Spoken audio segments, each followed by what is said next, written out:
of our next talented comedian, Dana Jacques.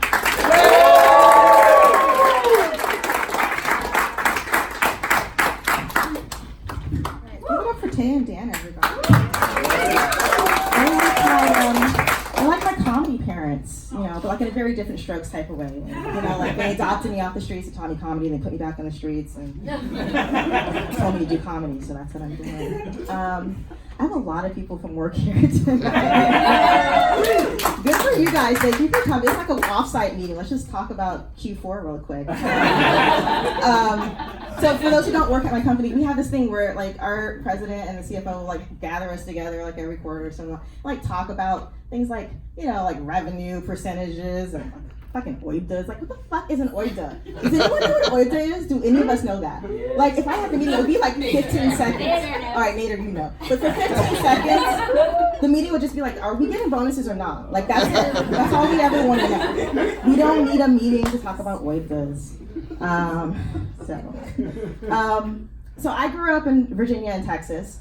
And I was born in Virginia, lived there until I was 9. My mom remarried. And then we moved to Texas. And I like to call that period of time like the time I went from having A friends to having E friends. Now you're confused, let me explain.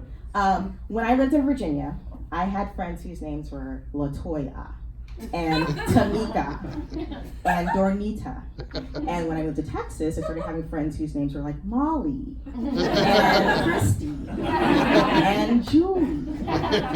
And that's my very subtle way of saying I went from a black neighborhood to a white neighborhood. But the funny part was that, it prompted my mother to one day ask me, Dana, don't you have any black friends? And I thought that was very disrespectful and rude of her to ask that. I'm like, listen, Mary, you married Tony. You moved us down to here. You moved us down to Texas. You moved us to suburbia Houston. You didn't even move us to Beyonce's Houston. Okay? We went to church in Beyonce's Houston, but then we returned back to suburbia. We were the only black family there. I thought it was very disrespectful and rude of her to even mention that. But just for the record, I did have black friends. All 4 of us would get together every day and sing Boyz II Men songs. It's like it wasn't Boyz II Men, it was Jodeci. It was totally Jodeci. I want to see who was a Boyz II Men fan. Yeah, I would always play the Mr. Dalvin parts because in Jodeci, we know what Casey and JoJo did. We know that Devontae was doing all the writing and producing. We have no idea what Mr. Dalvin did. And that's the kind of energy I would want to bring. Like, I'm in the band, but you don't really know what I do. Okay? Always go with Mr. Dalvin. Plus, I like the fact that he calls him Mr. Dalvin. So I know that we, and by we I mean the blacks, all right? I can say that. I can say it. It's cool. It's cool. It's cool. Don't you say it. I can say it. We go around a lot saying that black don't crack, right? We say that a lot. Like, black don't crack. But I'm letting you know it does. It cracks. It's tiny, very insidious. Like, for example, I am 39. Which is like 28 in black years. And I will fool myself, like I'll be like, girl, you look good. You look good for your age. And then my body will be like, bitch, you are almost 40. Stop playing games with yourself. For example, sometimes I will wake up in the morning and I will have a pain in my neck just because I lifted my head off the pillow.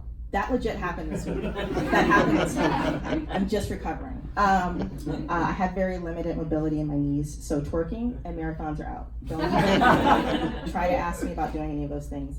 And this very special thing started happening recently. I started graying in my nether regions, and just there.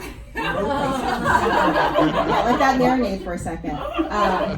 That's some black girl magic for your ass. But yeah, that happened. And at first I was in denial. I was literally in denial. But I was like, oh, that's just the sun hitting it. And I was like, no, that's not the sun. That was gray hair. So I did what anyone does. I go to Google's. I go to the Google's and I type in, why does your hair gray early? Now, I did not put in my nether regions because Google does not need to know all your business. Do not tell Google everything. And the first website that came up was Kids Health, which apparently is the preeminent source for all things gray hair. Who knew? Right? So Kids Health informed me that gray hair is caused by a death of the pigmentation in your hair follicles, and it's hereditary. So it's your parents. They're the blueprint. So I call my mom. Mom, when did you start graying your lady bits? She's like, I don't know, I was like 50. I'm like, 50? I'm not even close to that. So it's my father, obviously. So let's just take a running tally really quick of the things that my father has given me. Weak enamel, lots of dentist appointments, moles, can't see those either. They're forming constellation patterns on my back. early gray in my nether regions, and abandonment issues. What a man, what a mighty good man. You know, here's the deal. We all have daddy issues. Don't even try to pretend like it's just me. Either your father was like amazing and nobody will ever live up to that like expectation, or you won't, or your father talks to you on Facebook like mine does.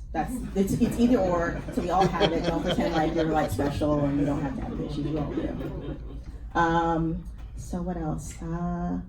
So I am a divorcee. And I say divorcee. Thank you. It's interesting. People either clap or they say nothing because they're either thinking about it themselves. They're like, oh shit, she did it? Well, then maybe it's time. Don't worry, we'll get to you. So I'm a divorcee, and you know, I think it's fancy. It sounds fancy. Divorcee sounds fancy. It sounds really fancy, and it also rhymes with Jacques. And I always try to do everything like Jacques Harry, like WWJD. What would Jacques do?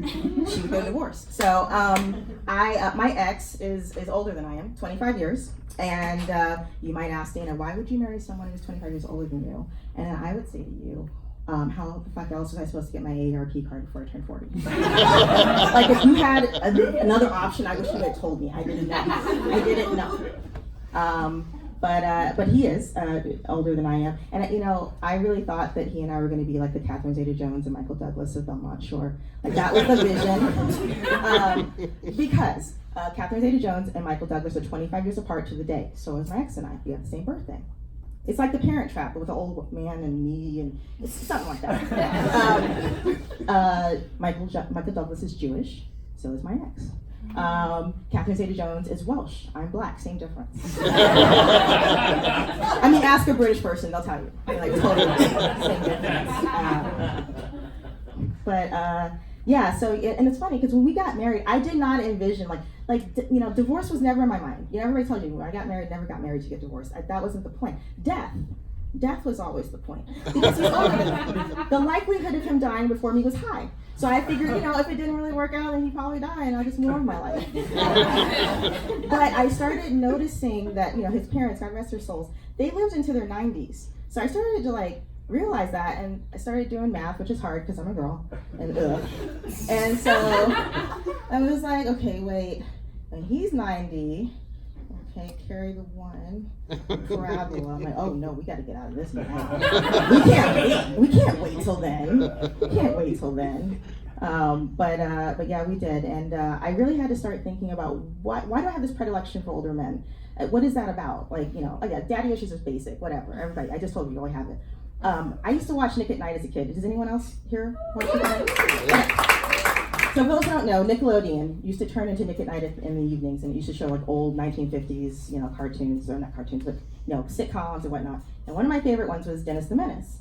And so my first celebrity crush was Gail Gordon, which, yeah, I don't know what that was about, but that was my first celebrity crush. And it was mostly because he had a very perfectly coiffed mustache. I don't know what it was about it, but it was just really nice to me. And he just seemed very witty and sardonic. So unless you think that I stopped at Gail Gordon, I didn't. I went on to other perfectly manicured, bearded men, and you know, such as Kevin from the Backstreet Boys. He has kept that goatee in impeccable shape since 1999. Like, no one's doing that.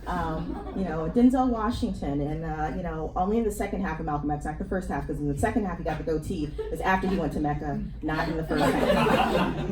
Just to be clear. So, yeah, the lighting designer in the back that keeps shutting the light on and off, that's my ex. What a shock. It's like, that's about right for you. This is true.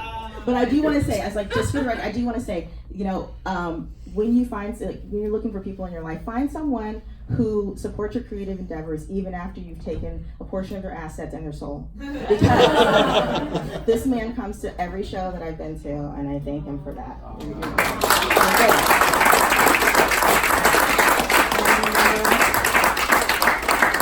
You know, I will end with that because I feel like that's a good place to end. Something uplifting. For everyone. All right, thank you so much for